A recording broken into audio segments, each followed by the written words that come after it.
Today's dinner is Anna's favorite, fajitas. I'm sure she'll love them. As I prepare the fajitas and set the table, envisioning Anna's joyful face, her eyes fill with excitement. But the next moment, after seeing the ingredients on the table, she suddenly looks downcast. "Look, Anna, your favorite fajitas. Aren't you gonna eat?" my husband asks, peering at Anna. But suddenly, she stands up from the table and heads straight to her bag, rummaging through it. As I watch her, puzzled, she pulls out a Tupperware container from her bag. "Can I take this home?" "I always feel sorry for Mom," she says, beginning to pack some of the dinner into the container. We are stunned by her sudden action. "What do you mean by that? Can you tell us?" Richard asks calmly. Anna's face darkens. "Mom gets yelled at by Dad if she eats. She says she can only eat leaves." We were shocked by Anna's words. Richard stands up quickly and rushes out of the house. I hurriedly try to stop him. "Wait, where are you going?" Without changing his expression, Richard picks up Anna and starts calling a taxi. "Hurry up. We're gonna go talk to Thomas right now." We immediately head to my daughter's house in the taxi. What we saw there was, "My name is Susan Jones. I worked as a preschool teacher, but I quit when I got married. I met Richard, my husband, when I was in my 20s, working as a preschool teacher. He was the son of a friend of my mother. Richard, an employee at a major company, was reserved and seemed unapproachable, but he was competent at his work. 8 years my senior, Richard had been unsuccessful in blind dates, with me being his 10th attempt. Having made it to the upper echelons of his company at a young age, Richard was well educated and had a high income. Richard was a bit difficult to approach, often quiet and not one to smile easily. He seemed to struggle with social interactions, mostly talking about work during our blind dates. Still, I gradually opened up to him, touched by his earnest efforts to share more about himself. I found out that he was more sensitive than I thought, a kind-hearted man who cared deeply about others. After our initial blind date, we started seeing each other more often. 3 months into knowing each other, he asked me to be his girlfriend. As our relationship deepened, we got married 2 years later, bought a house together, and built a happy home. We were living a fulfilling life. However, there was one issue that troubled us. 2 years into our marriage, we were still unable to have children. While our colleagues and friends who got married around the same time were already parents, we were not blessed with a child. Both of us loving children, we were often saddened by our inability to conceive. It was 5 years into our marriage, just when we were about to give up on having children, that we were blessed with our daughter, Harriet. We were overjoyed to finally be able to get pregnant. I remember feeling incredibly happy at the thought of finally becoming parents. Our lives began to shine when our long-awaited daughter, Harriet, was born. Everything in our life started revolving around her. Richard, usually busy with work, started turning down invitations from colleagues to come straight home for dinner, increasing our family time. On his days off, we even began taking trips, creating more family moments. We cherished our precious Harriet very much. As Harriet grew up and became a college student, she moved away from home. For us, still perceiving her as our little girl, this was a source of great anxiety. Richard was the most worried about her living alone. "Is Harriet eating properly?" "She's fine. She always keeps in touch." The photos of every meal sent daily by Harriet, now living alone, became our sole source of joy. Around a year after she left, Harriet called with a cheerful voice, saying she had someone she wanted us to meet. Nervously, we met them during a long break when they visited our home. "I'm in a relationship with Harriet," said Thomas, a well-dressed man in a neat suit, who studied in the same department as her. They had hit it off in the same club and started dating. Though we were initially unsettled by Harriet's first boyfriend, we gradually warmed up to the friendly and cheerful Thomas. He started visiting our home with Harriet on several occasions. Since Harriet was our only child, we never had another. Perhaps because of that, we grew to love Thomas like a son. Richard and Thomas seemed to really get along, often going out for drinks together. Thomas and we connected like a real family. Then Harriet graduated from college and landed a job at a major corporation in the city. We were so proud of her and wholeheartedly supported her as she embarked on her career. A few months later, it seemed Thomas had proposed to her. Since their workplaces were far apart, they hadn't been living together. Harriet decided to marry, moved by Thomas's desire to always be together. With this, she chose to become a homemaker. She had wanted to continue working, but Thomas had expressed his wish for her to take care of the home. Accepting his words, Harriet quit her job to become a full-time homemaker. But at that time, we realized we should have known Thomas better. As a homemaker, Harriet supported the household and visited us about every 6 months. After marrying and living in the city, she couldn't come to see us often due to Thomas's busy work schedule. He seemed to have gotten busier with work after marriage, often staying late for overtime. Harriet told us about this in our daily phone calls, saying she waited for Thomas with dinner prepared late into the night. Though Thomas came home tired, Harriet's voice over the phone also sounded weary. "Are you getting enough sleep? It's good to wait for Thomas, but you can't neglect your health." Harriet assured me brightly that she was okay. However, she recently mentioned feeling a bit unwell, feeling sleepy every day and disliking the smell of foods she used to enjoy cooking. I never had this issue before. Harriet was sad that she suddenly couldn't eat the foods she loved, and I had a hunch about her condition. Worried about her health, I suggested she visit a doctor. At first, she was puzzled but trusted my advice and agreed to go. "I think something wonderful is about to happen to you." About a month later, Harriet called, saying she had something to tell me. Normally, she would schedule a call, but this unexpected call took me by surprise. "Hello? Is everything okay?" I asked, sounding concerned. Over the phone, I could hear Harriet's voice, unable to contain her excitement. I wondered what had happened. "I'm pregnant," she said joyfully. I clapped my hands in happiness. She was indeed pregnant.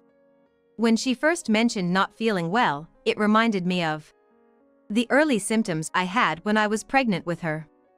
It turns out she's about 2 months along and has already told Thomas. I was overjoyed to hear my only daughter's pregnancy news and congratulated her. The thought of having a grandchild made me incredibly happy. The idea that my daughter, whom I've cherished and raised, was going to be a mother herself was heartwarming. That evening, when Richard came home from work, I told him about Harriet's pregnancy. He cried tears of joy, more than I did. Having never seen him cry before, I was profoundly surprised. "It feels like a dream that Harriet is going to be a mother. She was so little back then," Richard said with deep emotion, making me feel happy too.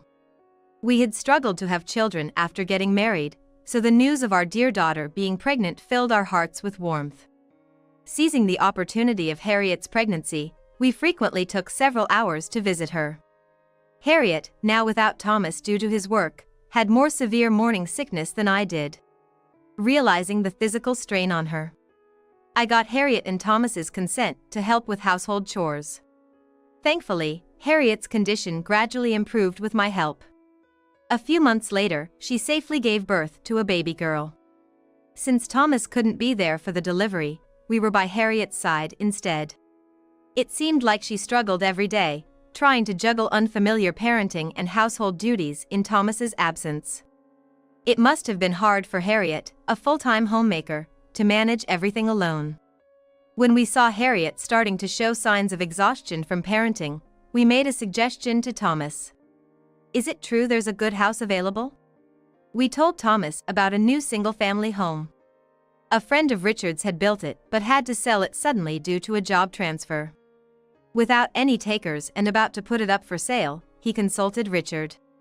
Knowing Harriet and Thomas had been considering buying a house since their marriage, Richard immediately brought it up. We also knew from Harriet that their current home was becoming too small, especially with the birth of their daughter, Anna.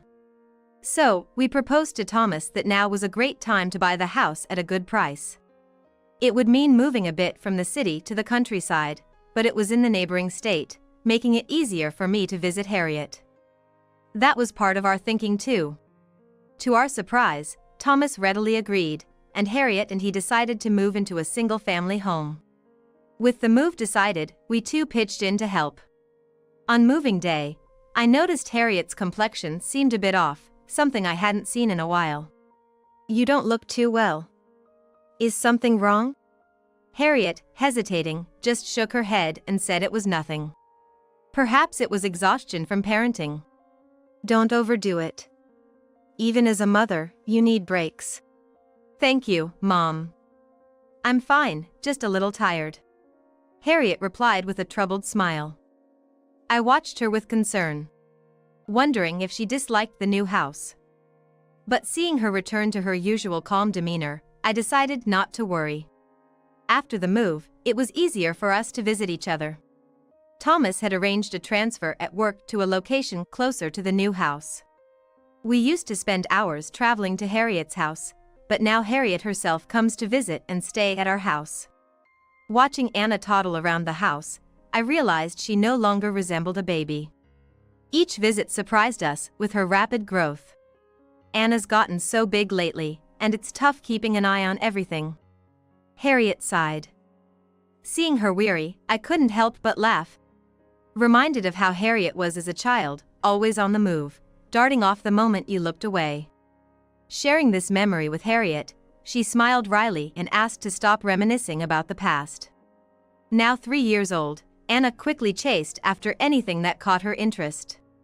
Watching her, I was constantly reminded of how fast children grow.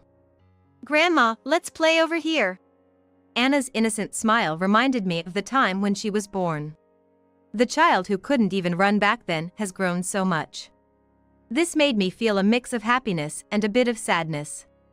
Children grow up so fast, don't they? Maybe you'll have a second one soon? Stop it, Mom. That's not true. I joked. Harriet's face suddenly darkened at my words. She gave a brief, heavy response and ended the conversation. Since Anna's birth, I've noticed Harriet's complexion hasn't been great. She used to laugh and brush things off, but she never showed such a clearly gloomy expression before. What could be happening? I wanted to ask Harriet, but the conversation quickly moved on, and I couldn't find the right moment. Harriet and Anna used to visit us every 2 months. But after Anna turned 6, they stopped coming. They always used to talk to us at our house, but lately, it's been only phone calls. Harriet, who would usually talk about her parenting troubles, now coldly cuts off the calls. "I'm busy right now, sorry," she'd say without explanation before hanging up. I couldn't talk to Anna, whom I used to see so often, or even see Harriet's face. No matter how much I asked for a reason, she'd say nothing was wrong and end the conversation. Reluctantly, I tried calling Thomas, but his response was equally curt. "Sorry, I'm busy right now. Can we talk later?" After being abruptly cut off with a cold voice on the phone, it seemed nothing I said was getting through anymore. Richard also tried calling a few times after discussing it with me, but he got the same indifferent response. What's going on with Harriet and her family? They used to come to our house so often, Richard said, looking downcast, and I nodded in agreement. We both felt uneasy about Harriet and Anna suddenly stopping their visits without any discussion. But a few days later, something changed. Previously, Harriet used to call, but now, it was mostly Thomas. One day, Thomas called to give us an update, but I happened to be out, so Richard answered the phone. Is work keeping you busy? Anna must be quite grown up now, being a senior in kindergarten. Richard chatted casually, but Thomas seemed indifferent. Unable to hear his daughter and granddaughter's voices, Richard, losing patience, asked Thomas. We haven't seen your faces in a while. When would be a good time for us to visit? Thomas seemed reluctant and initially turned down the suggestion. However, Richard, not having seen Harriet or Anna's faces for over 2 months, insisted. Thomas kept saying he was too busy with work, but Richard kept persuading, saying they would just visit quickly and leave. Then Thomas made an unexpected proposal. The summer vacation is coming up soon, right? I want to let Anna practice riding the train, so can she stay with you alone? Richard was taken aback by Thomas's words. Just then, I returned home and overheard Richard on the phone discussing letting only Anna stay with us. We exchanged glances, deeply concerned. We felt uneasy about letting our still very young, 6-year-old granddaughter take the train alone. Despite my urging to reconsider, Thomas was adamant about Anna traveling alone for the experience, saying she could handle it. Anna is 6 now. She'll be fine by herself. He insisted, leaving us unable to argue further. Of course, we wanted to see Anna, but I also really wanted to see Harriet, my daughter. I was concerned about her since she had been complaining about the difficulties of parenting, but in the end, Harriet didn't come, saying she was too busy with housework. So, it was decided that only Anna would stay at our house. Although I was saddened not to see Harriet, the thought of seeing Anna after such a long time made my heart leap. As the summer vacation approached, and the day arrived for Anna to stay over, we anxiously waited at the train station. As soon as she got off the train and spotted us, Anna ran towards us with a big smile. Reuniting with Anna after such a long time brought an overwhelming joy. "Grandpa! Grandma! I made it here all by myself," she reported happily. Seeing her growth, we hugged her tightly, our worries melting away. "You did great. We're so proud of you. We're so happy to see you after such a long time." We praised Anna for her brave solo train ride, and she shyly smiled in response. Savoring our long-awaited reunion, we stopped to buy Anna's favorite snacks on our way home. That day, we played until the evening, making up for the time we hadn't seen each other. After not being able to see Anna for just a few months, she learned to read and even read us a storybook she brought along. We started preparing dinner while cherishing her significant growth. While Anna was taking a shower, I prepared her favorite dish, fajitas. Seeing the table lined with her favorite ingredients, Anna, fresh out of the bath, was ecstatic and dug in eagerly. "All my favorite things!" Anna exclaimed happily, clinging to the table with a smile that made me happy too. As we sat down, Anna suddenly looked down. Puzzled, I tilted my head to look at her, and Richard, concerned, spoke up. "Look, Anna, your favorite fajitas. Aren't you gonna eat?" Richard asks, peering at Anna.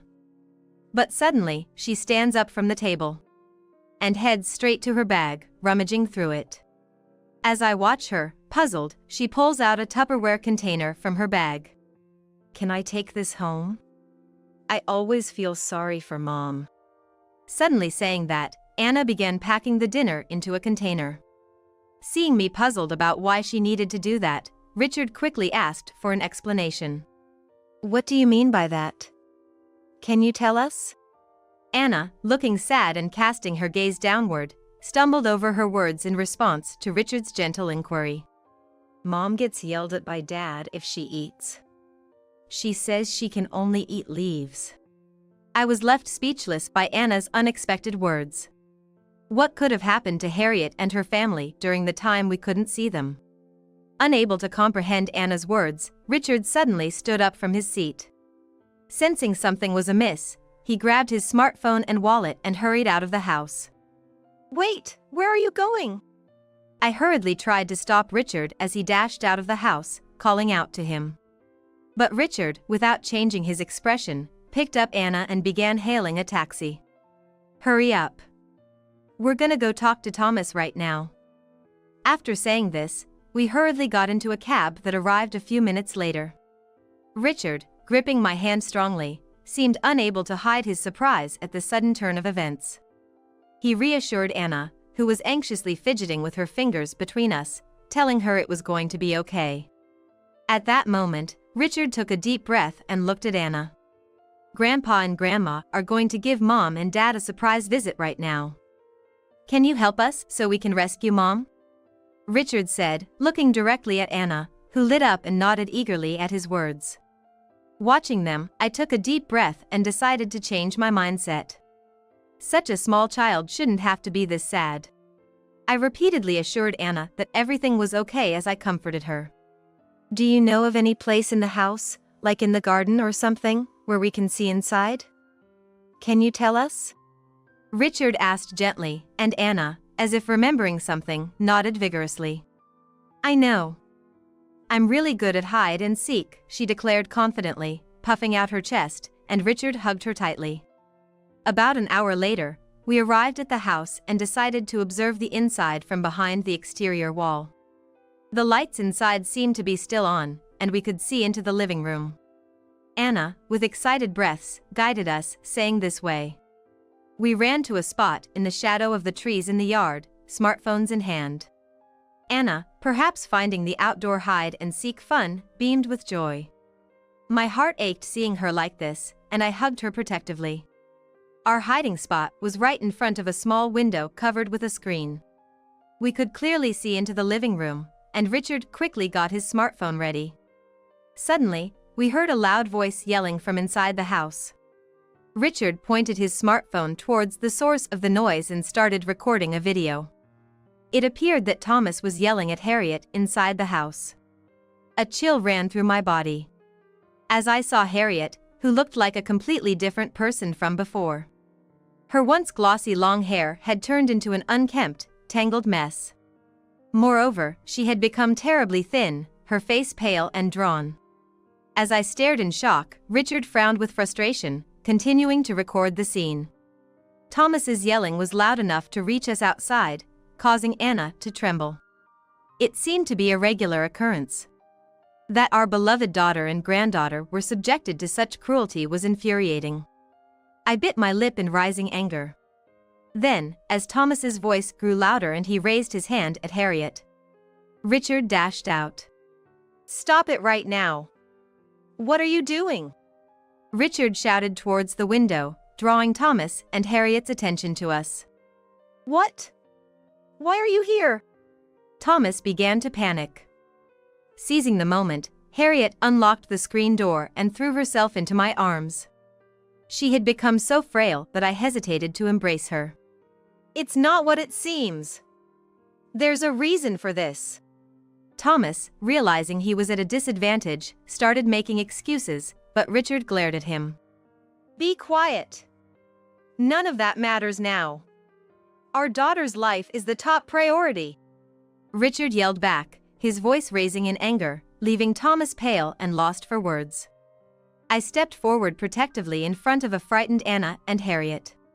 Meanwhile, Richard kept watch to make sure Thomas didn't do anything. We watched as an ambulance arrived and took Harriet to the hospital. Immediately afterward, Richard contacted the police to report that his daughter was a victim of abuse. The police arrived promptly, and Richard provided them with the video he had recorded. As a result, Thomas was arrested on the spot and taken to the police station. A house search began, and Anna gave testimony that Thomas had been regularly hitting Harriet. Inside the house, the police found Thomas's diary, which detailed his regular abuse of Harriet. The diary revealed his dissatisfaction with Harriet not returning to her pre-pregnancy figure after giving birth to Anna. Thomas had been forcing Harriet to follow an extreme diet, monitoring her weight daily, and controlling her meals rigorously. The diet included things like only 3 leaves of lettuce per day. It was then that we finally understood the meaning behind Anna's earlier statement about only being allowed to eat leaves. Initially, Harriet resisted and showed defiance to Thomas, but she would be beaten if she ate anything other than the diet food. Frightened, she eventually complied. Thomas's diary even mentioned how Anna tried to intervene to help her mother, and got hit for her efforts, leading to Harriet no longer resisting. From the police, we learned the extent of the terrible ordeal Harriet and Anna had been through. The regret was unbearable. According to the police, Thomas was deeply remorseful. But there was no doubt he would face a prison sentence for his abuse of Harriet and Anna. We held a left-alone Anna tightly, comforting her. Later, Harriet and Thomas got divorced. All of Thomas's actions had come to light, leading to his prosecution. After that, we started living together with Harriet, who was still recovering her health. Anna was overjoyed to live with us permanently. Being free from Thomas's regular abuse, Harriet slowly began to recover her health. Her once emaciated body started to fill out, gradually returning to a healthy shape. "I caused so much trouble for you both," Harriet said with a look of guilt, but I shook my head. I never wanted to see Harriet that thin again. With this determination, we continued to care for our precious daughter, and now she had fully regained her former self. To celebrate Harriet's recovery, we laid out fajitas on the table, the meal we missed on that day. Anna's eyes sparkled with joy at the sight of the spread. "There's so much! We can eat a lot!" "Yes, it's wonderful to be able to eat to our heart's content," Harriet said. Watching the two of them devouring the fajitas, we wished for this peaceful life to continue forever.